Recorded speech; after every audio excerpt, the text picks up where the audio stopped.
उपमुख्यमंत्री अजित पवार नाशिक जिल्ह्यातील कळवणच्या दौऱ्यावर असताना छगन भुजबळ मात्र येवल्याच्या दौऱ्यावर। त्यामुळे मंत्रीपद डावलल्यामुळे भुजबळ अजितदादांवर अजूनही नाराज असल्याची चर्चा।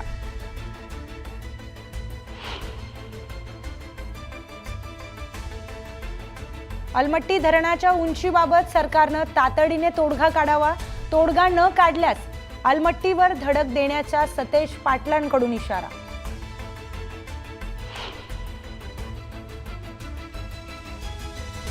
तुळजापूर ड्रग्स प्रकरणी सलग दुसऱ्या दिवशी आणखी एक आरोपी ताब्यात।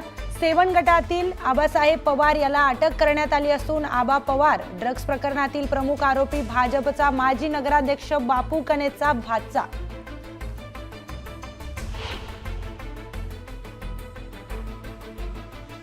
जुन्या वादातून एका तरुणाला लोखंडी रॉडने मारहाण। नांदेड शहरातील भाग्यनगर पोलीस ठाण्याच्या हद्दीतील घटना। दुचाकीवरून आलेल्या तिघांनी निलेश कल्याणकर या युवकाला केली मारहाण।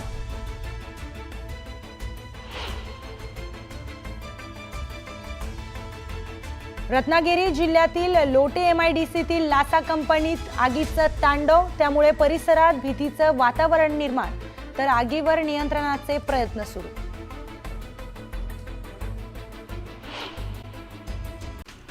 पाकिस्तानने पुन्हा एकदा भारताची नक्कल केली। ऑपरेशन सिंदूर नंतर जगभरात झालेल्या बदनामीनंतर पाकिस्तानने आता आपल्या प्रतिमेला वाचवण्यासाठी आंतरराष्ट्रीय मंचावर शांततेचा संदेश देण्याचा केविलवाणा प्रयत्न सुरू केलाय। पाकिस्तानने घाईघाईने शांततेचा प्रचार करण्यासाठी शिष्टमंडळ पाठवण्याचा निर्णय घेतलाय। पाकिस्तानने बिलावल भुट्टो जरदारी यांना इतर देशांमध्ये पाठवण्याचा निर्णय घेतलाय। भारत सरकारने सिंधू जलकरार स्थगित केलाय। त्यानंतर आता चिनाब नदीचं पाणी जम्मू काश्मीरमधील छोट्या छोट्या कालव्यांमधून वळवण्याचं काम सुरू करण्यात आलंय। हे कालवे शहर आणि गावांच्या आसपासच्या भागातून जातात। अशातच चिनाब नदीचं पाणी या भागात आल्यानंतर या भागातली जमीन अधिक सुपीक होण्याचा अंदाज वर्तवला जातोय। पाकिस्तानी पत्रकार मोईद पिरजादा यांनी पुन्हा एकदा पाकिस्तानचे खोटे दावे उघड केलेत। पाकिस्तान भारतावर काहीही हल्ला करू शकला नाही, तर भारताने 24 पाकिस्तानी ठिकाणांवरती अचूक हल्ला केल्याचं ते म्हणालेत। पाकिस्तानने अमेरिकेकडे युद्धबंदीची विनंती केली होती असंही मोईद पिरजादा यांनी म्हटलं। ऑपरेशन सिंदूरचा नवा व्हिडिओ जारी करण्यात आलाय। भारतीय लष्कराकडनं हा नवा व्हिडिओ जारी केला गेलाय। ऑपरेशन सिंदूर अंतर्गत भारताने पाकिस्तानमधील दहशतवाद्यांचे अड्डे उद्ध्वस्त केले, तर त्यानंतरही पाकच्या कुरापती सुरू होत्या। त्यामुळे सलग 3 दिवस झालेल्या कारवाईत भारतीय लष्कराने पाकिस्तानची दाणादाण उडवली। पाकिस्तानने रावळपिंडीसह हवाई दलाच्या अनेक तळांच्या दुरुस्तीसाठी निविदा काढल्या आहेत। त्यामुळे भारताच्या हल्ल्यामध्ये पाकिस्तानी तळांच्या झालेल्या नुकसानीची एक प्रकारे कबुलीच मिळाली आहे। कल्लार कहर, रिसालपूरसह अन्य काही महत्त्वाच्या तळांच्या दुरुस्तीसाठी निविदा काढण्यात आल्या आहेत।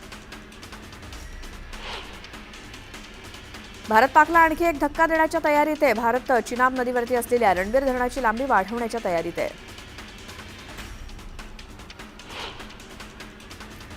पाकिस्तानही काश्मीरच्या मुद्द्यावरती जगभरात राजकीय नेत्यांचं प्रतिनिधी मंडळ पाठवणार आहे। बिलावल भुट्टोंच्या नेतृत्वात जगभरात ते पाकिस्तानची बाजू मांडणार आहेत। गुजरातच्या बनासकांठा इथे व्यापाऱ्यांनी तुर्कस्तानच्या ग्रेनाईटवरती बहिष्कार घातलाय। व्यापाऱ्यांनी जनतेला स्वदेशी मार्बल खरेदी करण्याचं आवाहन केलं। सर्वपक्षीय खासदारांच्या शिष्टमंडळावरनं संजय राऊतांनी केंद्र सरकारवर निशाणा साधला। या शिष्टमंडळात सगळ्यात नंबर 1 ची व्यक्ती कोण असेल तर ते शशी थरूर आहेत। त्यांनी युनायटेड नेशनमध्ये काम केलंय, परंतु भाजपनं हा विषय आता राजकीय केलाय असं राऊत म्हणाले। संजय राऊतांनी खासदार श्रीकांत शिंदेंवर घणाघाती टीका केली। उपमुख्यमंत्र्यांचे चिरंजीव एका शिष्टमंडळाचे प्रमुख आहेत, हे महाशय परदेशात जाऊन देशाची काय बाजू मांडणार असा सवाल त्यांनी विचारलाय। इतक्या घाईघाईने हे करायची गरज नव्हती असं राऊत म्हणाले। शिवसेना उभाटाचे लोकसभेत शिंदे गट आणि शरद पवार गटापेक्षा जास्त खासदार आहेत। आमच्या खासदाराला शिष्टमंडळात पाठवण्यासंदर्भात आम्हाला विचारणा केली का, असा सवाल राऊतांनी उपस्थित केला। एका शिष्टमंडळाचं नेतृत्व करण्याची संधी आम्हाला मिळायला हवी अशी मागणी त्यांनी केली।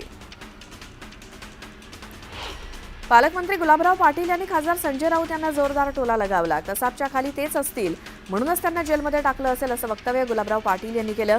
तसंच राऊतांच्या ईडीसोबत पंगा घेणारा मी शेवटचा माणूस आहे या विधानावरती सुद्धा गुलाबराव पाटलांनी खोचक टीका केली। संजय राऊत यांचा आता महापुरुष म्हणून सत्कार केला पाहिजे असं पाटील म्हणाले। कराडमध्ये भाजप आणि शिवसेनेकडनं वेगवेगळी तिरंगा रॅली काढली जाते. भाजपच्या वतीनं आज तिरंगा रॅली काढण्यात आली, तर पालकमंत्री शंभूराज देसाईंच्या सूचनेनुसार शिवसेनेकडनं मंगळवारी रॅली काढली जाणार आहे. त्यामुळे महायुतीत अंतर्गत वाद चव्हाट्यावर आलाय. नागपुरात भाजपच्या वतीनं भारतीय सैनिकांच्या सन्मानार्थ तिरंगा यात्रा काढण्यात आली. मुख्यमंत्री देवेंद्र फडणवीस आणि महसूल मंत्री चंद्रशेखर बावनकुळे यांच्या उपस्थितीत ही रॅली काढण्यात आली. नागपूरच्या खापरखेडामध्ये भाजपकडनं तिरंगा रॅलीचं आयोजन करण्यात आलं. यावेळी रॅलीमध्ये मोठ्या संख्येनं कार्यकर्त्यांनी उपस्थिती लावली.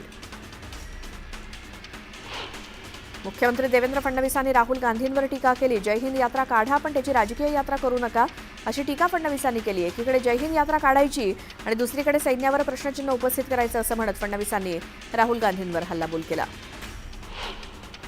भारतीय सैन्य दलाच्या सन्मानार्थ शिराळ्यामध्ये भाजपकडनं तिरंगा रॅली काढण्यात आली. भारत मातेच्या जयघोषात शिराळा नगरी दुमदुमून गेली.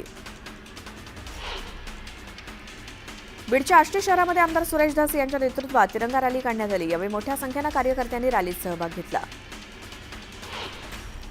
यावर्षीच्या संसद रत्न पुरस्कारांची घोषणा करण्यात आली. संसद रत्न पुरस्कारात महाराष्ट्रानं बाजी मारली आहे. महाराष्ट्रातील 7 खासदार यंदा संसद रत्न पुरस्काराचे मानकरी ठरलेत. सुप्रिया सुळे, शिवसेनेचे श्रीरंग बारणे यांच्यासह अरविंद सावंत, नरेश म्हस्के, स्मिता वाघ, मेधा कुलकर्णी आणि वर्षा गायकवाड यांना संसद रत्न पुरस्कार जाहीर झालाय. ज्या ठिकाणी महायुती म्हणून एकत्र येणं शक्य होणार नाही, त्या ठिकाणी भाजप आणि शिवसेना स्वतंत्रपणे निवडणुका लढवणार आहे, असं वक्तव्य राधाकृष्ण विखे पाटलांनी केलं. त्यामुळे भाजप आणि शिवसेनेअंतर्गत वाद असल्याच्या चर्चांना उधाण आलंय. राज्यात जन्ममृत्यू प्रमाणपत्र घोटाळा प्रकरण भाजपचे नेते किरीट सोमय्या यांनी उघडकीस आणलं आणि आतापर्यंत राज्यभरात 25 पोलीस ठाण्यामध्ये बनावट कागदपत्रांविरोधात तक्रार दाखल करण्यात आली आहे. पाटण कृषी उत्पन्न बाजार समितीत 50 ते 60 लाखांचा घोटाळा झाल्याचा आरोप पालकमंत्री शंभूराज देसाईंनी केला. या प्रकरणी अटक असलेल्या सचिव हरीश बुंड सूर्यवंशीच्या पोलीस कोठडीत 2 दिवसांची वाढ करण्यात आली आहे. खासदार संजय राऊतांच्या नरकातील स्वर्ग या पुस्तकावर उपमुख्यमंत्री अजित पवार यांनी प्रतिक्रिया दिली. नरकाचं माहीत नाही, मात्र स्वर्गाचं असेल तर सांगेन, असं अजित पवार म्हणाले. मी पुस्तक वाचलेलं नाही, त्यामुळे मी काही बोलणार नाही, असं त्यांनी म्हटलं. इंदापूरच्या छत्रपती साखर कारखान्याच्या निवडणुकीसाठी मतदान पार पडलं. उपमुख्यमंत्री अजित पवारांनी मतदान केलं. यावेळी त्यांच्या मातोश्री आशाताई पवार आणि खासदार सुनेत्रा पवारही उपस्थित होत्या. क्रांतिकारी शेतकरी संघटनेचे नेते रविकांत तुपकर यांच्या वाहनाला ट्रकनं जोरदार धडक दिली. वाशीच्या पारगाव टोलनाक्यावरची ही घटना आहे. या अपघातात रविकांत तुपकर थोडक्यात बचावले. शिवसेना पक्षाची 2 शकलं झाल्यापासून एक करत सुमारे 50% माजी नगरसेवकांनी उद्धव ठाकरे यांची साथ सोडून उपमुख्यमंत्री एकनाथ शिंदे यांच्या पक्षात प्रवेश केलाय. महापालिकेची निवडणूक लवकरच होण्याची शक्यता असल्यामुळे माजी नगरसेवकांमध्ये अस्वस्थता वाढत चालली आहे. दुसरीकडे ठाकरेंनी उरलेल्या माजी नगरसेवकांची एकही बैठक गेल्या वर्षभरात बोलावली नसल्यामुळे ते देखील नाराज आहेत. शिवराज दिवटे मारहाण प्रकरणाच्या निषेधार्थ सकल मराठा समाज आक्रमक झाला. या घटनेच्या निषेधार्थ उद्या बीडमध्ये जिल्हा बंदची हाक देण्यात आली आहे. उद्या राज्याचे उपमुख्यमंत्री आणि पालकमंत्री अजित पवार बीड जिल्हा दौऱ्यावरती असणार आहेत. या पार्श्वभूमीवर बीडमध्ये बंद पुकारण्यात आलाय. बीडचे खासदार बजरंग सोनावणेंनी शिवराज दिवटेची भेट घेतली. आरोपींवर कठोर कारवाई करण्याची मागणी त्यांनी यावेळी केली. बीड परळी महामार्गावर शिवराज दिवटेंच्या न्यायासाठी रास्ता रोको आंदोलन करण्यात आलं. आरोपीला कठोर शिक्षा देण्याची मागणी आंदोलकांनी केली. बीडच्या परळीमध्ये शिवराज दिवटे नावाच्या तरुणाला अमानुषपणे मारहाण करण्यात आली. आरोपींवरती कठोर कारवाई करण्याची मागणी सुरेश धस यांनी केली. ओटीएस अंतर्गत शेतकऱ्यांनी कर्जफेड करूनही ज्या बँकांनी त्यांना पीक कर्ज दिलं नाही त्या बँकांविरोधात कायदेशीर कारवाई केली जाणार आहे. महसूल मंत्री चंद्रशेखर बावनकुळे यांनी नागपूरच्या नियोजन भवनमध्ये झालेल्या बैठकीत कारवाईचे निर्देश दिले. रिझर्व्ह बँक ऑफ इंडिया लवकरच 20 रुपयांची नवी नोट जारी करणार आहे. दरम्यान जुन्या नोटा बंद केल्या जाणार नाहीत, अशी माहिती रिझर्व्ह बँकेनं दिली. विधानसभा आणि लोकसभा निवडणुका वेगवेगळ्या होतात. या निवडणुकांमध्ये आर्थिक व्यवहार ठप्प होतात आणि देशाच्या 1.6% जीडीपीला त्याचा फटका बसतो. देशातील सर्व निवडणुका एकाच वेळी झाल्या तर जीडीपी 4.5 लाख कोटी रुपयांनी वाढेल, असा दावा एक देश एक निवडणुकीसंदर्भात नेमलेल्या संसदेच्या संयुक्त समितीच्या अध्यक्षांनी शनिवारी दिली. सांगलीच्या अलमट्टी धरणाच्या उंची विरोधात सांगली कोल्हापूर महामार्गावर चक्काजाम आंदोलन करण्यात आलं. तातडीने धरणाची उंची वाढवण्याचा निर्णय रद्द करण्याची मागणी करण्यात आली. अकोल्यात प्रशासनाच्या वतीनं खरीप हंगामाच्या आढाव्यासाठी बैठकीचं आयोजन करण्यात आलं होतं. शेतकऱ्यांना बियाणांसह खतांचा सुरळीत पुरवठा करण्याच्या सूचना पालकमंत्री आकाश फुंडकर यांनी दिल्या. धाराशिव शहरात मोठ्या प्रमाणात घाणीचं साम्राज्य निर्माण झालंय, त्यामुळे नागरिकांच्या आरोग्याला धोका निर्माण झालाय. दरम्यान तातडीनं शहरातील कचरा स्वच्छ करण्याची मागणी नागरिकांनी केली. महाराष्ट्र शासनाच्या आरोग्य सेवा आयुक्तालयातर्फे जाहीर होणाऱ्या राज्यस्तरीय आरोग्य कार्यक्रमांच्या मार्च महिन्याच्या रँकिंगमध्ये अहिल्यानगर महानगरपालिकेनं 5वा क्रमांक पटकावलाय. जानेवारी महिन्यात 10व्या स्थानी असलेल्या मनपानं केवळ 2 महिन्यात 5व्या स्थानी झेप घेतली. महाड विनेरे मार्गावर एसटी बस उलटली. चालकाचं नियंत्रण सुटल्यामुळे हा अपघात झाला. यात 7 जण जखमी झाले. महात्मा फुले कृषी विद्यापीठ राहुरी अंतर्गत असलेल्या धुळे कृषी विज्ञान केंद्रातील कर्मचाऱ्यांनी कामबंद आंदोलन केलं.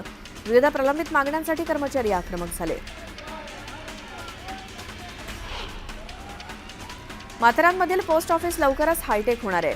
या ठिकाणी आता ड्रोनच्या माध्यमातून पार्सल पाठवलं जाणार आहे. या हवाई ड्रोनची यशस्वी चाचणी घेण्यात आली.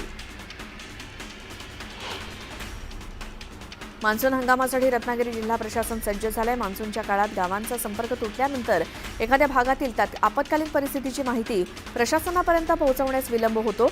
यावरती उपाय म्हणून रत्नागिरी जिल्हा प्रशासनानं सॅटेलाइट मोबाईल खरेदी केलेत.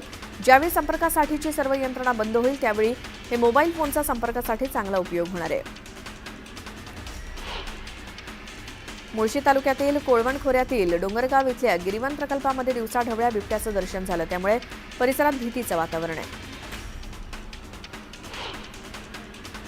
पाणी टंचाईच्या पार्श्वभूमीवर धुळे जिल्ह्यातील साक्री तालुक्यातील अक्कलपाडा मध्यम प्रकल्पातनं पांझरा नदीपात्रात पाणी सोडण्यात आलंय. जिल्हा प्रशासनाच्या आदेशानंतर धुळे पाटबंधारे विभागातर्फे हे पाणी सोडण्यात आलं. अक्कलपाडा धरणातनं पांझरा नदीत सोडण्यात आलेल्या या पाण्यामुळे धुळे शिंदखेडा तालुक्यासह जळगाव जिल्ह्यातील अमळनेर तालुक्याचा पिण्याच्या पाण्याचा प्रश्न सुटणार आहे.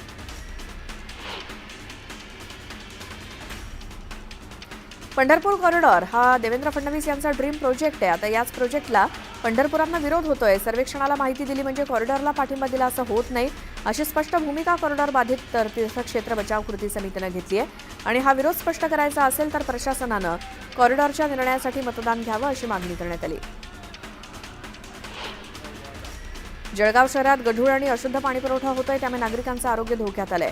नुकतेच अमृत योजनेअंतर्गत जलवाहिनीचं काम पूर्ण झालेलं असतानाही नळांमधनं चहासारखं गढूळ आणि रंग बदललेलं पाणी येत असल्यामुळे नागरिकांमध्ये संतापाची लाट आहे. डॉ. बाबासाहेब आंबेडकर मराठवाडा विद्यापीठाशी संलग्न असलेल्या 233 महाविद्यालयांची 2025 प्रथम वर्षाच्या अभ्यासक्रमात प्रवेश क्षमता स्थगित करण्यात आली आहे. त्यामुळे या महाविद्यालयात नव्या शैक्षणिक वर्षात विद्यार्थ्यांना प्रवेश घेता येणार नाही. नॅक मूल्यांकनासाठी पात्र असून सुद्धा 233 महाविद्यालयांनी मूल्यांकन प्रक्रिया पूर्ण केली नसल्यामुळे हा निर्णय घेण्यात आलाय. अवकाळी पावसामुळे अमरावतीत कांद्याचं प्रचंड नुकसान झालंय. याशिवाय संत्रा, ज्वारी आणि भाजीपाल्याला सुद्धा मोठा फटका बसलाय. त्यामुळे शेतकरी आर्थिक संकटात सापडलाय. पैठणमध्ये अवकाळी पावसानं हजेरी लावली. या पावसामुळे उकाड्यानं हैराण झालेल्यांना एकीकडे दिलासा मिळालाय तर दुसरीकडे पाचोड इथल्या आठवडी बाजारातील भाजीपाला विक्रेत्यांची अचानक आलेल्या पावसामुळे तारांबळ उडाली. त्यात बाजारात कापड विक्रीसाठी आलेल्या कापड व्यावसायिकांचं मोठं नुकसान झालं. हिंगोलीच्या सेनगाव तालुक्यात अवकाळी पावसानं हजेरी लावली. वादळी वाऱ्यामुळे काही ठिकाणी विद्युत खांब मोडून पडले. त्यामुळे 10 गावांचा वीज पुरवठा खंडित झाला. हवामान विभागाकडून राज्यामध्ये येलो अलर्ट जारी करण्यात आलाय. पश्चिम महाराष्ट्रातील पुणे जिल्ह्यात वादळी पाऊस, गारपीट होण्याची तसंच सातारा, सांगली, सोलापूर जिल्ह्यात वादळी वाऱ्यासह जोरदार वाऱ्यांची शक्यता असल्यामुळे ऑरेंज अलर्ट देण्यात आलाय. बुलढाण्यात वादळी वाऱ्यासह मुसळधार पाऊस कोसळलाय. पावसामुळे जनजीवन विस्कळीत झालं. नैऋत्य मोसमी पाऊस अर्थात मान्सूनची वाटचाल योग्य दिशेनं सुरू आहे. शनिवारी मान्सूननं दक्षिण अरबी समुद्राचा आणखी काही भाग व्यापला. मालदीव्ज आणि बंगालच्या उपसागराचा दक्षिण आणि मध्य भाग तसंच अंदमानचा उर्वरित भाग व्यापण्याच्या दृष्टीनं स्थिती अनुकूल असल्याचं हवामान विभागानं म्हटलंय.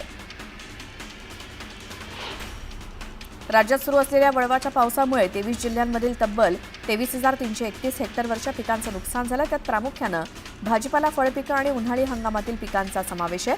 त्यामुळे शेतकऱ्यांना मोठा आर्थिक फटका बसलाय. महसूल आणि कृषी विभागाच्या कर्मचाऱ्यांनी पंचनामे करायला सुरुवात केली आहे. वादळी वाऱ्यासह विजांच्या कडकडाटात आलेल्या वळवाच्या पावसामुळे विदर्भाला मोठा फटका बसलाय. हिंगोलीच्या सेनगाव परिसरात सोसाट्याच्या वाऱ्यासह अवकाळी पावसानं हजेरी लावली. तालुक्यातील पारडी, जाम, बोरखेडी या गावांच्या शिवारात वीज पडल्याच्या घटना घडल्यात. यामध्ये एक पुरुष आणि 4 महिला जखमी झाल्या. जखमींवर सध्या उपचार सुरू आहेत. मराठवाड्यातील अनेक भागात अवकाळी पाऊस होतोय. या बदललेल्या वातावरणाचा फटका विभागातल्या सुमारे 3,000 हेक्टर क्षेत्रावरच्या पिकांचा फळबागांना बसला. यात सर्वाधिक म्हणजेच 2,000 हेक्टर बाधित क्षेत्र जालना जिल्ह्यात असून तातडीनं पंचनामे करण्याचे आदेश दिले. गेले काही दिवसांपासून मालेगाव, मनमाडसह नाशिक जिल्ह्यात पावसानं जोरदार हजेरी लावली. त्यामुळे शेतकऱ्यांनी खरीपाच्या पेरणीसाठी लगबग सुरू केली आहे. यंदा नाशिक जिल्ह्यात 6,44,000 हेक्टरवर खरीपाची लागवड केली जाणार असल्याची माहिती कृषी विभागानं दिली. रत्नागिरीच्या लोटे MIDCतील लासा कंपनीत भीषण आग लागली. या आगीमुळे कंपनीच्या आवारात आगीचे लोट पसरले असं दिसतंय. मालेगावच्या पवारवाडी भागात तरुणाचा मृतदेह आढळल्यानं खळबळ माजली. मोहम्मद तारिक असं या तरुणाचं नाव असून तो मित्रांसोबत पार्टीसाठी गेला होता. दरम्यान घरी परत न आल्यामुळे पालकांनी त्याचा शोध घेतला आणि दरेगाव हिलटेकडी रस्त्यालगत निर्जन स्थळी त्याचा रक्ताच्या थारोळ्यात मृतदेह आढळला. भांडूपच्या शिवाजी तलावात अज्ञात इसमाचा मृतदेह आढळला. या घटनेमुळे परिसरात खळबळ माजली आहे. नाशिकमध्ये गुन्ह्यातील आरोपींसोबत पोलिसांनी पार्टी केल्याचं उघडकीस आलं. यावेळी पोलीस आयुक्तांच्या विशेष पथकानं छापा टाकत पोलिसांवर कारवाई केली. जळगावच्या भातखेडे गावात लग्नाच्या 3ऱ्याच दिवशी वधूचा मृत्यू झाला. निमोनिया आणि कावीळ असल्यामुळे मृत्यू झाल्याची माहिती समोर आली. अकोला शहरात ड्रग्ज बाळगणाऱ्यांवरती पोलिसांनी कारवाई केली. यावेळी पोलिसांनी 3घांना ताब्यात घेत मुद्देमाल जप्त केला.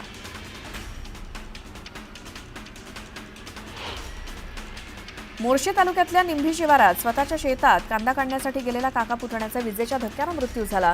मोटरपंप सुरू करताना ही दुर्घटना घडली. या घटनेमुळे गावात शोककळा पसरली.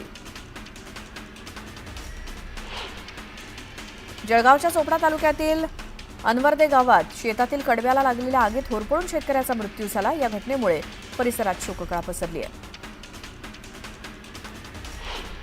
भर दिवसा गोळीबार करून दहशत माजवणाऱ्या दोघांना धुळे पोलिसांनी अटक केली. यावेळी 100 फुटी रोड परिसरात पोलिसांनी आरोपींची धिंड काढली.